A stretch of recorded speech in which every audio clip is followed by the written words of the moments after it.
안녕하세요. 출근하는 마르코입니다. 오늘은 자라 섬에 있는 고시에프라는 행사장으로 출근을 하고 있어요. 날씨가 따뜻해지다 보니까 여행, 캠핑하러 많이 오시고 이번 행사에도 되게 많은 분들이 방문하셔가지고 저희 회사에 드립백도 구매하시고 커피도 브루잉으로 팔았어요. 아이스로 많이들 드시더라고요. 브루잉 커피를 판매하면서 거기 방문해 주신 분들이랑 많은 이야기를 했는데, 캠핑 가시고 요즘에 날씨 좋을 때 아이스 커피, 차가운 물로 커피 내리는 방법들을 많이 물어보셔서 영상으로 남기게 됐습니다. 콜드브루 많이 드시나요? 날씨가 더워지면 콜드브루가 간편해가지고 많이들 드시는데, 집에서 남는 콩이나 혹은 그라인드된 콩들로 더치커피를 직접 만들어 드시는 분들도 종종 계십니다. 그래서 이걸 어떻게 하면은 맛이 있게 드실 수 있을까 고민을 해봤고요. 과거에는 두 가지의 방식의 더치커피를 만드는 방식이 있었어요. 한 가지가 약간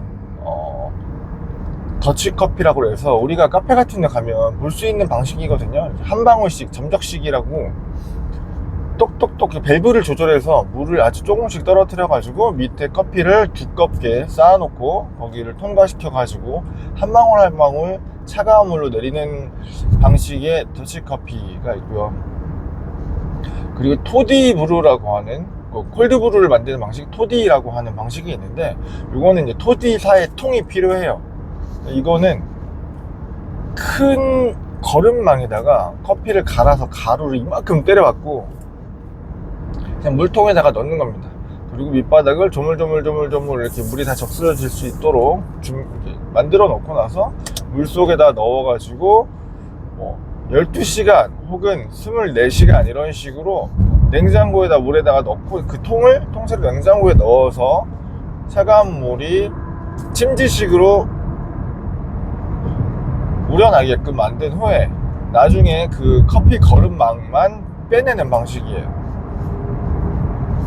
초기에 있었던 그 점적식으로 나오는 그 더치커피를 내리는 방식은 시각적으로 효과도 좋고요. 그리고 맛도 좀 깔끔했어요. 제가 이제 두 가지를 다 만들어 본 결과. 근데 이거를 냉장고나 이런 데다가 하지 않고 상온에다가 놓다 보면 사실 조금 위생 이슈가 있고요. 요즘에는 거기다 찬물을 하지 않고 얼음을 잔뜩 넣어가지고 얼음물이 떨어지게끔 만들어 주시는 분들도 있습니다. 그러면 온도가 낮기 때문에 세균이나 이런 것들이 번식할 여지가 좀 줄어들겠죠. 아무튼 그렇게 내리는 방식이 있었고요. 토디커피는 훨씬 수월했어요. 큰 통만 있다면. 사실 토디라고 하는 그런 방식의 통으로 거름망도 팔고 통도 팔고 했는데, 그냥 집에 있는 거 간단한 거 쓰시면 돼요. 저는 집에 다시백 있죠. 멸치라든가 새우나 이런 거, 다시마 이런 거 넣어가지고 국물 넣을 때 쓰는 다시백에다가 커피가루를 넣는데, 다시백이 펄럭펄럭 거리면서 잘 풀리잖아요. 그래서 그거를 다시백으로 2번 쌉니다. 그리고 물속에 넣고 살살살살 조물조물해서 얌전히 둬요. 그리고 그거를 큰 통, 라겐락 뚜껑이 넓은 통이나 양푼이나 이런 데다가 넣고 냉장고에다가 넣어놓는 거예요. 냉장고에다 넣어놓다 보니까 온도가 낮고 차가운 상태에서 추출이 되고요. 위생적으로도 좀 괜찮죠. 그렇게 한 24시간 있다가 다음날 꺼내가지고 먹으면 굉장히 맛있습니다.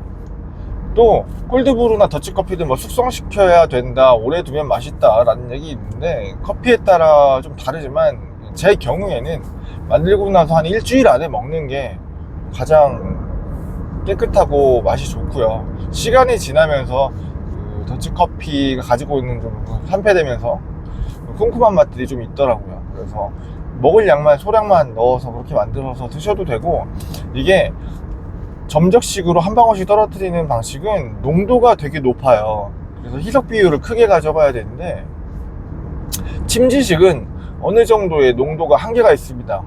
냉장고에 넣어놓고 먹으면. 그래서 그거는 내가 커피를 100g이 있다 그럼 물 1리터에다가 하시거나 5리터에다가 하시고 하면은 생산되는 양이 너무 적어요. 물을 좀 더 많이 넣으시고 조금 농도를 좀 낮게 만드셔가지고 양을 많이 만드시고 거기다가 물을 희석해서 드시면은 좋을 것 같아요. 매번 이렇게 신선한 커피를 만드는 것도 물론 좋지만 저 같은 경우에는 이것저것 먹고 브루잉 내려 먹고 하다가 보면 콩들이 많이 남죠. 이거를 한 번에 처리하는 방법으로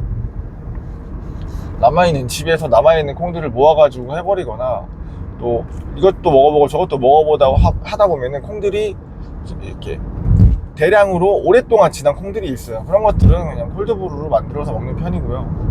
그 커피 가루를 양을 적게 넣고 물을 좀 많이 넣어서 드시면, 굳이 이거를 더치커피, 토디커피의 방식으로 우려낸 다음에 물을 희석하지 않고 바로 먹어도 될 정도의 농도가 되기도 해요. 그거는 기호에 맞춰서 조절을 하시면 되고, 뭐 음식 같은 거 만드실 때 제가 말씀드리지만 꼭 이렇게만 하세요 라고 하는 방법은 없잖아요.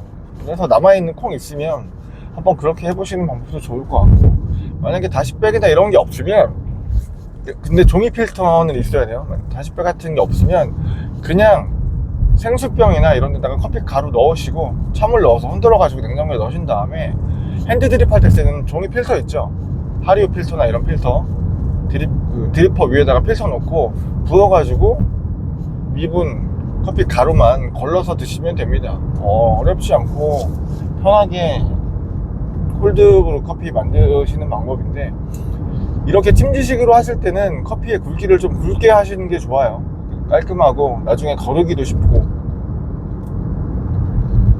제가 자주 애용해서 먹는 방식인데요, 날씨가 이렇게 더워지고 외부 활동 많이 하실 때쯤 되면 콜드브루로 커피 만들어 가지고 가시면 좋은 커피들 손쉽게 준비해서 드실 수 있을 것 같습니다. 날씨가 너무 좋네요. 오늘 지금 출근길인데 즐거운 여행하시고 즐거운 커피 생활 하셨으면 좋겠습니다.